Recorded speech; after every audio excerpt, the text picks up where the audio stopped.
কি রে মেলা থেকে কি কিনে আনলি? মেলা থেকে তো আজকে অনেক দেখা। কিছুই কিনেছি, দেখাচ্ছি।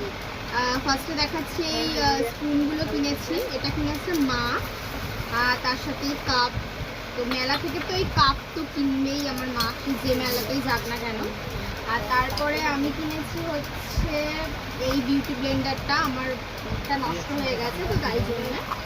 আর একটা নেল পালিশ রিমুভার, একটা হচ্ছে লিপ জেল, যেটা আমি অনেকদিন ধরে খুঁজছি, কোনো মেলায় পাচ্ছিলাম না, তো লাস্ট পর্যন্ত আমার বাড়ির সামনে মেলাটাতে পেয়েছি। আর হচ্ছে এটা হচ্ছে একটা নেল পলিশ, একটা লিপ লাইনার, আর একটা হচ্ছে বো ক্লিপ, যেটা এখন খুব ট্রেন্ডিংয়ে চলছে, এরকম টিউলিপ বো। আর তার সাথে একটা ক্লিপ কিনেছি ছোট্ট, আর একটা কিনেছি হচ্ছে ব্যাগ। তো এই হচ্ছে আমার মেলার শপিং, কেনাকাটা এইসবই কিনেছি।